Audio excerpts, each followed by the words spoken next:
Hello. Today I'm going to read the tales from the Arabian Nights. These are stories told by Scheherazade to her husband, Shahryar, the Sultan of Persia. This is the sixth voyage of Sinbad the Sailor. When Hindbad and the guests arrived for the next day's feast, and after the feast, he began to tell them the story of his sixth voyage. It must be a marvel to you how, after 5 times met with shipwreck and unheard of perils, I could again tempt fortune and risk fresh troubles. I am even surprised myself when I look back, but evidently it is my fate to rove, and after a year of repose I prepared to make a sixth voyage, regardless of the entreaties of my friend and relations, who did all they could to keep me at home. Instead of going by the Persian Gulf, I traveled a considerable way overland and finally embarked from a distant Indian port with a captain who meant to make a long voyage. And truly he did so, for we fell in with stormy weather which drove us completely off our course. For so many days neither captain nor pilot knew where we were, nor where we were going. When they did at last discover our position, we had small ground for rejoicing, for the captain, casting his turban upon the deck and tearing his beard, declared that we were in the most dangerous spot upon the whole wide sea, and had been caught by a current that was at that minute sweeping us to our destruction. It was too true. In spite of all the sailors could do, we were driven with frightful rapidity toward the foot of the mountain, which rose sheer out of the sea, and our vessel was dashed to pieces upon the rocks at its base. Not, however, before we had managed to scramble on shore, carrying with us the most precious of our possessions. When we had done this, the captain said to us, "Now we're here, we may as well begin to dig our graves at once, since from this fatal spot no shipwrecked mariner has ever returned." This speech discouraged us much, and we began to lament over our sad fate.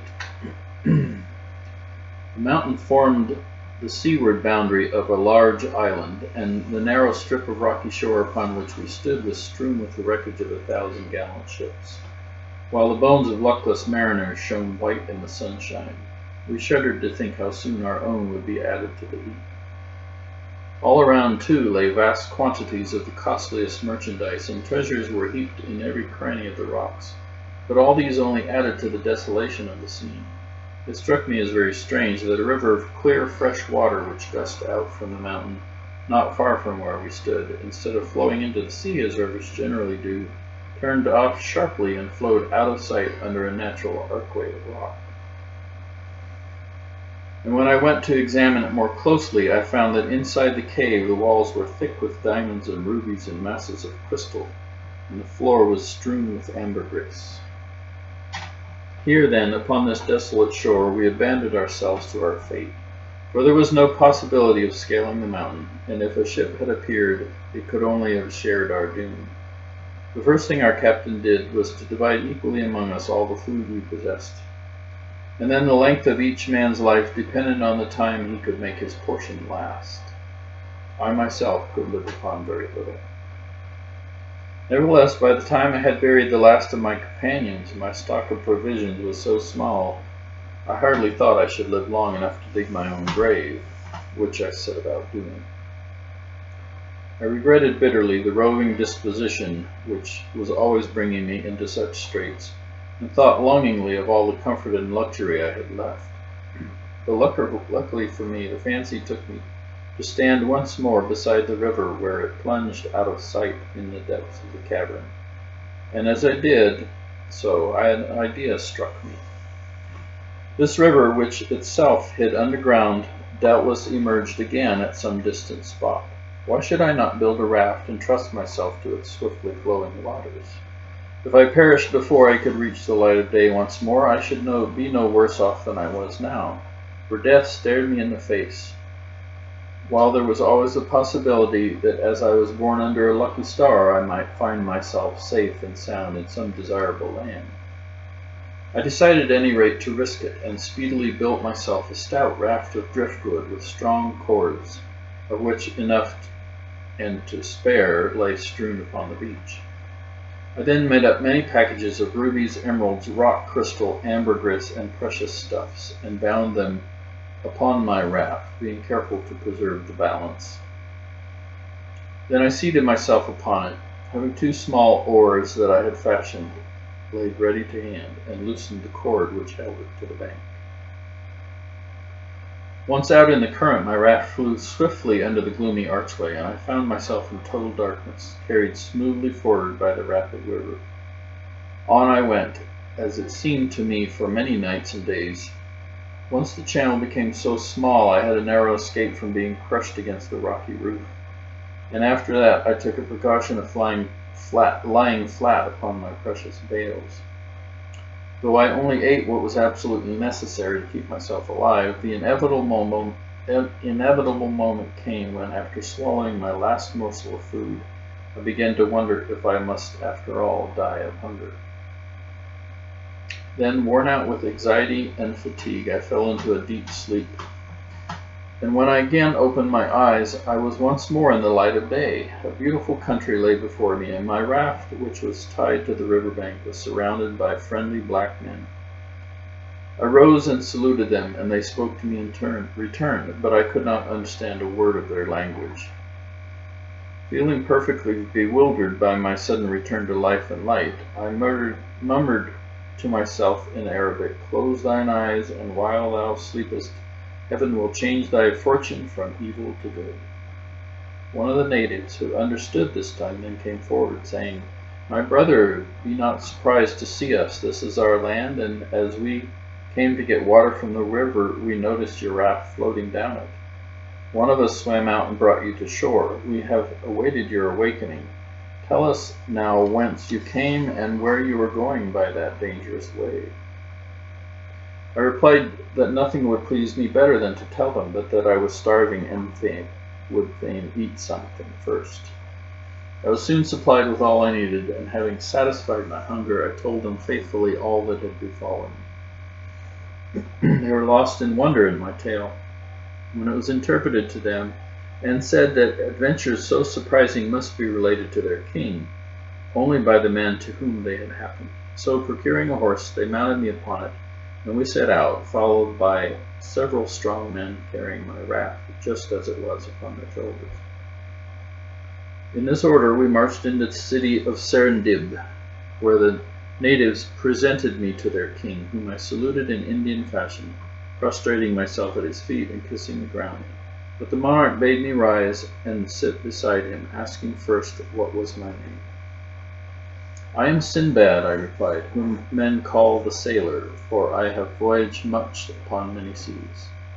"And how came you here?" asked the king. I told my story, concealing nothing, and his surprise and delight were so great that he ordered my adventures to be written in letters of gold and laid up in the archives of his kingdom.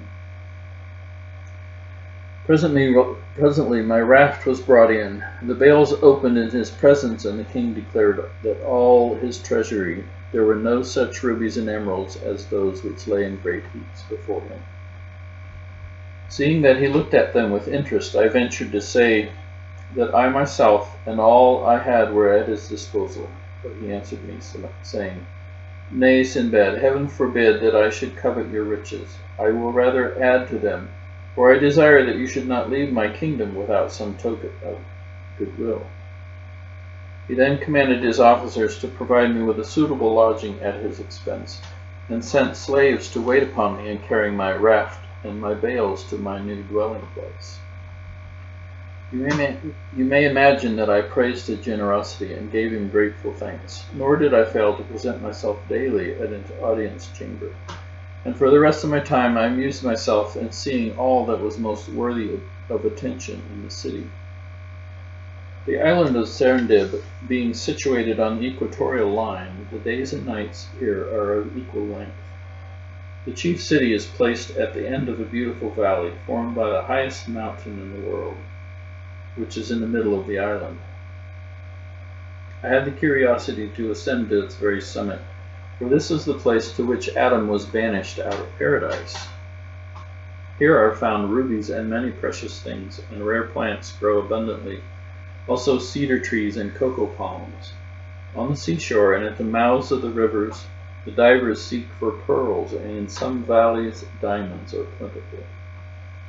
After many days I petitioned the king that I might return to my own country, to which he graciously consented. Moreover, he loaded me with rich gifts, and when I went to take leave of him, he entrusted me with a royal present and a letter to the commander of the faithful, our sovereign Lord, saying, I pray you give these to Caliph Harun al-Rashid and assure him of my friendship. I accepted the charge respectfully, and soon embarked upon the vessel which the king himself had chosen for me. The king's letter was written in blue characters upon a rare and precious skin of yellow color, and these were the words of it. The king of the Indies, before whom walk 1,000 elephants, who lives in a palace the roofs of which blaze with 100,000 rubies, whose treasure house contains 20,000 diamond crowns, to the Caliph Harun al-Rashid sends greetings. Though the offering we present to you is unworthy of your notice, we pray you to accept it as a mark of the esteem and friendship with which we cherish for you, and of which we gladly send you this token. We ask of you a like regard if you deem us worthy of it. Adieu, brother. The present consisted of a vase carved from a single ruby, 6 inches high and as thick as my finger. This was filled with the choicest pearls, large and of perfect shape and luster. Secondly, a huge snakeskin with scales as large as a sequin, which would preserve from sickness those who slept upon it. Then quantities of aloes wood, camphor, and pistachio nuts, and lastly a beautiful slave girl whose robes glittered with precious stones. After a long and prosperous voyage, we landed in Balsora, and I made haste to reach Baghdad. Taking the king's letter, I presented myself at the palace gate, followed by the beautiful slave and various members of my own family bearing the treasure. As soon as I had declared my errand, I was conducted into the presence of the caliph, whom, after I made my obeisance, I gave the letter and the king's gift. When he had examined them, he demanded of me whether the prince of Serendib was really as rich and powerful as he claimed to be. Commander of the faithful, I replied, again bowing humbly before him, I assure your majesty that he has in no way exaggerated his wealth and grandeur. Nothing can equal the magnificence of his palace. When he goes abroad, his throne is prepared upon the back of an elephant, and on either side of him rise his ministers, his favorites, and courtiers. On his elephant's neck sits an officer, a golden lance in his hand, and behind him stands another bearing a pillar of gold, at the top of which is an emerald as long as my hand. 1,000 men of gold, in cloth of gold, mounted upon richly caparisoned elephants, go before him, and as the procession moves onward, the officer who guides the elephant cries aloud, Behold the mighty monarch, the powerful and valiant Sultan of the Indies, whose palace is covered with 100,000 rubies, and who possesses 20,000 diamond crowns. Behold a monarch greater than Solomon and Meherad in all their glory. Then the one who stands behind the throne answers, This king, so great and powerful, must die, must die, must die. And the first takes up the chant again, All praise to him who lives forevermore. Further, my lord, in Serendib no judge is needed, for to the king himself his people come for justice. The caliph was well satisfied with my report. From the king's letter, he said, I judge that he was a wise man. It seemed that he was worthy of his people, and his people of him. So saying, he dismissed me with rich presents, and I returned in peace to my own house. When Sinbad had done speaking, his guests withdrew. Sinbad, having first received 100 sequins, but all returned the next day to hear the story of the seventh voyage.